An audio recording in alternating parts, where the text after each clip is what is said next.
ઓમ નમો નારાયણ મિત્રો, જય શ્રી કૃષ્ણ. કેમ છો? બધા મજામાં? આજે વાત કરું છું શનિ વક્રી. શનિ મહારાજ આવતીકાલે એટલે કે 29 તારીખ શનિવારના જ શનિ વક્રી થવા જઈ રહ્યો છે. ઘણા જ્યોતિષ મિત્રોએ વિડિયા બનાવ્યા છે અને એમાં એક આવું ડર પેદા થાય એવું ભાષણ કર્યું છે. તો આમાં કોઈ બીક રાખવાની જરૂર હોતી નથી. શનિ કર્મને જોવે છે અને બીજું કે જનરલી રાશિ ઉપર આ બધો ફળાદેશ હોય છે, વ્યક્તિગત રીતે નથી હોતો.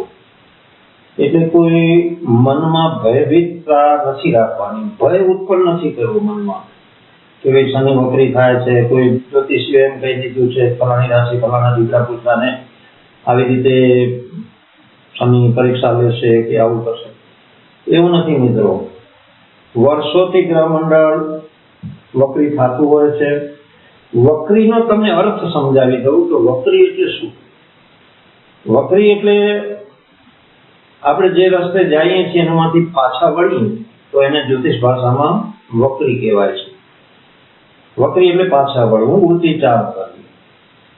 હવે બીજું કે ગ્રહ શનિ વક્રી થાય છે એવું નહીં, દરેક ગ્રહો વક્રી થાય છે સૂર્ય ચંદ્ર સિવાયના.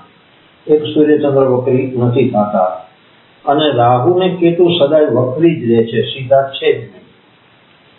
એટલે બીજું કે જે માર્ગી ગ્રહ જે છે એનામાં જે તાકાત હોય છે એના કરતા 3 ગણી તાકાત વક્રી ગ્રહમાં હોય છે. હવે વક્રી ક્યારે હેરાન કરતા બને? તો જન્મના કોઈ પણ ગ્રહ, શનિ હોય, મંગળ હોય, બુધ હોય, ગુરુ હોય, શુક્ર હોય, આ 5 ગ્રહો વક્રી થતા હોય છે.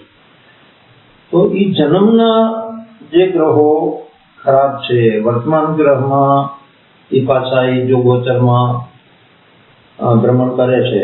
બીજું કે એ ગ્રહની મહાદશા અંતરદશા હોય અને અયોગકારક બનતો હોય ગ્રહ, યોગકારક કાંઈ નુકસાન ન કરે પણ અયોગ્ય બનતો હોય, બીજું કર્મ નબળું હોય, કોઈ બેનમના ધંધા કરતા હોય તો એમાં આ ગ્રહ હેરાન કરતા બનતા હોય છે. માટે કોઈ પણ ગ્રહની આપણે બીક રાખવાની નથી હોતી. બીજું કે શનિ મહારાજ શનિવાર છે 29/6/2024 જે વક્રી થઈ રહ્યા છે બપોરના 12:11 અને આ 15 તારીખ 11મા મહિનાની 15 તારીખ સવારના 8:39 સુધી આ વક્રી રહેશે. તો આ કઈ રાશિ એટલે કે 5 રાશિ જે પનોતી સ્વરૂપમાં હાલે છે અત્યારે, જેમાં કર્ક અને વૃશ્ચિક રાશિ એ 18 વર્ષની પનોતીમાં હાલે છે.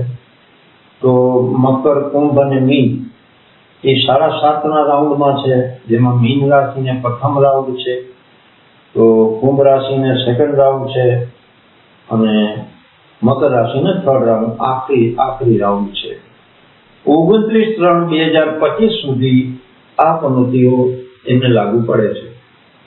તો આ શનિ વક્રી પનોતી સ્વરૂપમાં હાલતો હોય વ્યક્તિ, હવે એમાં એવું નથી કે ભાઈ પનોતી હાલે છે તો શનિ મહારાજનું પરિણામ ઉલટું મળશે. હવે જન્મનો ગ્રહ શું કહે છે, જન્મનો તમારો શનિ શું છે, કે જન્મના નક્ષત્ર કયું છે અને બીજું કે કયા નક્ષત્રમાંથી ભ્રમણ કરે છે. અત્યારે જેમ કે શનિ મહારાજ પૂર્વ ભાદ્રપદ નક્ષત્રમાંથી પસાર થાય છે, એ નક્ષત્ર ગુરુનું છે, તો ગુરુના મંડળમાં જે શનિ છે તો ગુરુને શનિનો એક આધ્યાત્મિક યોગ બની જાય છે, ધાર્મિક યોગ બની જાય છે.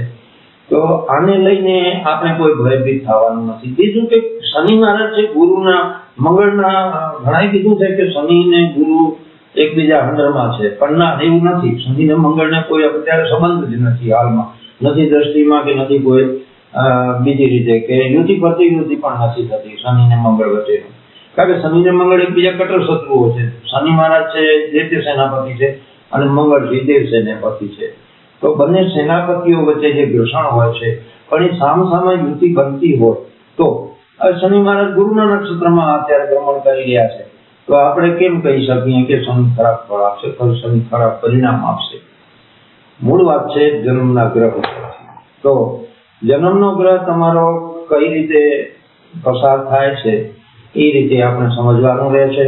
તો આ 5 રાશિ જે કહું કે કર્ક, વૃશ્ચિક, કુંભ, મકર અને મીન, આ 5 રાશિ માટે થોડુંક પરિણામ જે કે આ જનરલી છે, કોઈ વ્યક્તિગત રીતે નથી, વ્યક્તિગત રીતે કુંડળી જોવી પડે છે. હવે બીજી તમને અગત્યની બીજી વાત કહું કે આપણે 12 જુલાઈ જે આગળ આપણે વિડીયો બન્યો તમે સાંભળ્યો પણ હશે કે જે કુબેરી યોગ નામનો યોગ જે વિડીયો પ્રચલિત કર્યો, એમાં કુબેરી યોગની જે પ્રશંસા કરી છે, જે 12 જુલાઈ પછી આ કુબેરી યોગ હિટિંગ પકડે છે તો કઈ રાશિને ફાયદાકારક છે? તો એ રીતે હવે કર્ક રાશિ વાળાને ફાયદાકારક છે એ સમયમાં 12 જુલાઈ પછી. તો 12 જુલાઈ પછી જે કન્યા રાશિ છે, કન્યા રાશિને ફાયદાકારક છે, મકર રાશિને ફાયદાકારક છે, સામે કર્ક રાશિને પણ બેનિફિટ મળે છે. તો વક્રી શનિનો કાંઈ આપણું કાંઈ નુકસાન ન કરી શકે, કારણ કે ગુરુ મહારાજ અને મંગળ માંગલ્ય યોગ બને છે. માંગલ્ય યોગ એટલે એ 35 દિવસનો યોગ જે છે, ગુરુ મંગળનું મિલન જે 12 જુલાઈથી કરીને 16/8 સુધી, 16/8/2024 સુધી આ મિલન રહેશે, એટલે કે 35 દિવસનું. તો 35 દિવસના ગુરુ મંગળનો માંગલ્ય યોગ અને અત્યારથી 12 જુલાઈની વાત કરું તો જનરલ 1.5 મહિનો, આ 1.5 મહિનો એટલે કે 45 દિવસ. હવે જે વ્યક્તિઓ જમીનની લેવેચ કરતા હોય છે કે બિલ્ડરનું કામ કરતા હોય છે, એના માટે ગુરુ મંગળ એક શુભ સમય લઈને આવે છે, શુભ અવસર લઈને આવે છે. તો અહીંયા કને આપણું કામ જે કે માંગલિક યોગના કારણે જમીનોને લગતા કામ કોઈ પણ અધુરાશ હોય તો એમાં પૂરું થાય છે. બરાબર. હવે વક્રી શનિની વાત કરીએ તો જે 5 મહિના સુધી શનિ મહારાજ વક્રી જાય છે, 15-11 નવેમ્બર 15 તારીખ સુધી.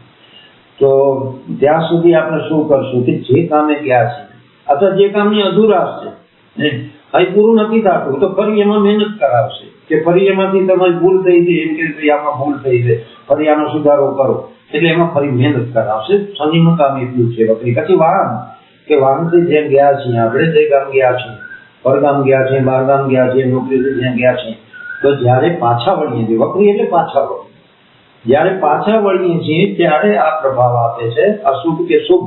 હવે જો શુભ થતો હોય તો સારો પ્રભાવ આપી દે, લાભદાયી પ્રભાવ આપી દે. મૂળ વાત છે જન્મના ગ્રહો અશુભ કે શુભ થતા હોય, અયોગ્યકારક બનતો હોય તો એ ગ્રહ તમને ખરાબ પરિણામ આપશે. પણ ક્યારે? કે જ્યારે કે રાતના, અને એમાં શનિ રાતનો કારક ગ્રહ છે, તો વધારે પડતું ક્યાં આવ્યું કામ? રાતનું આવ્યું. તો અને જ્યારે કે શનિની મહાદશા અંતરદશા તમારા માથે હાલતી હોય ત્યારે, અને શનિ ખરાબ છે કુંડળીનો, શનિ માત્ર કોઈ પણ ગ્રહ જો ખરાબ છે તો તમને એ ગ્રહ નુકસાનકારક બનશે. અન્યથા જો લાભકારક બનતો હોય છે જન્મનો ગ્રહ તો એ તમને વક્રીમાં પણ લાભ આપે, એટલે પાછા વળીને પણ લાભ આપે. આપણે એક કહેવત કરીએ છીએ, સાંભળજો, કે દિવાળીના દિવસે ઘર સફાઈ કામ કરીએ છીએ, બરાબર છે, પછી જયારે ઝાડા રહી ગયા હોય છે પાછળથી આપણને દેખાય એટલે વળી પાછી હું આગળ ફરીથી સફાઈ કરી. તો ગ્રહોનું આ છે કે ફરીને ઈ કામને વ્યવસ્થિત કરવું, અથવા જે કામમાં રૂકાવટો છે એ કામને બ્રેક મારવો. રૂકાવટ છે બિલકુલ રૂકાવટ કરી નાખે, નથી થવા એવું કામ ભાઈ તમારું, કારણ કે જન્મનો તમારું કર્મ ખરાબ છે, તમારો ગ્રહ ખરાબ છે. હવે 2 નંબરના ધંધા કરતા હોય, ગેરકાનૂની કામ કરતા હો તો વક્રી શનિ તો બીજો શુભ ગ્રહ પણ તમને ખરાબ પરિણામ આપવાનો છે. કોઈ પણ 2 નંબરી કાનૂની ગેરકાનૂની ધંધો જીવનભર નથી હાલતો. એ તમને કહું, સત્યતામાં તકલીફ પડશે પણ સત્યતામાં કોઈ બીજી તો વાંચ નહીં ચાલે, બીજી રીતે કોઈ રીતે હેરાન નહીં થાવ. સત્યતામાં એટલું જ રહે છે કે માંડ કરીને જે રોટલો ખાવો છે, પણ ઓલી જે મજા જે છે 2 નંબરના ધંધાની, તો એ મજા છે સામે સજા પણ છે ને. તો એ રીતે 2 નંબરના ધંધા જે કરતા હોય છે વ્યક્તિઓ, તો વક્રી શનિ એને, હવે જેને સમજી લો કે જામીન મળી ગયો છે, ગેરકાનૂની ધંધા કરતા હોય, જામીન મળી ગયો છે, બહાર નીકળી ગયો છે, તો ફરી પાછો અંદર થાવ. આ શનિનું ઈ કામ રહેશે, કારણ કે શનિ કાનૂન છે, શનિ વ્યવસ્થાપક, શનિ શત્રુ નથી, મિત્ર છે, પણ ઈ ગેરકાનૂની ગેરકાયદેસર ધંધાનો ઈ શનિ મહારાજ એકદમ કટ્ટર દુશ્મન છે.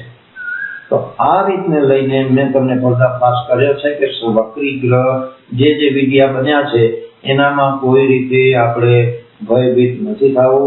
શનિ ગ્રહ વક્રી થાય છે, ભલે થાય. હનુમાનજીના જાપ કરો, હનુમાનજીની મંત્રમાળા કરો. જ્યાં તમે ગયા છો પાછા રિટર્ન થાઓ છો તો શિવાલયમાં જાઓ અને શિવ મંદિરમાં મહામૂર્તિને મંત્ર ઓમ ત્રયંબક ગજામય સુગંધિ પુષ્ટિ વર્ધનમ ઉર્વારુકમિ બંધનાનમ મૃત્યુસ્મામૃતા આ મંત્ર જાપ કરો અને પછી તમારી બાઇક છે, લ્યુના છે, જે પણ ગાડી વાહનથી ગયા છો એમાં તમે સ્ટાર્ટ કરો. તો અને પછી જ્યાં સુધી તમે તમારા ઘર સુધી નથી પહોંચતા ત્યાં સુધી તમે હનુમાન ચાલીસા છે, હનુમાનજીનું મહામંત્ર છે કે ત્રંબક મંત્ર છે શ્રીજીનો, આ ઓમ મૃત્યુંજય મહાદેવ ત્રાહિમામ જણાવે છે મૃત્યુ જરાવ્યા દીપી રીતે કર્મ તત્પુરુષાય વિદ્મહે મહાદેવાય ધીમહિ તન્નો રુદ્ર પ્રચોદયાત. તો આવા બધા શિવ મંત્રો છે, હનુમાન ચાલીસા છે, હનુમાનજીના મંત્રો છે, અગ્નિ સુતાય વિદ્મહે વાયુ પુત્રાય ધીમહિ તન્નો હનુમંત પ્રચોદયાત. ઓમ હનુમંતાય ભયનાય કસ્મનાય શુભં કુરુ ફટ સ્વાહા. તો આ મંત્રોથી તમારી રક્ષા થશે, માટે કોઈ ભયભીત ન થતા અને શનિ મહારાજ કૃપા નિધાન થાય એવી મારા આશીર્વાદ સાથે અસ્તુ. જય શ્રી કૃષ્ણ. ઓમ નમો નારાયણ. મિત્રો આવજો.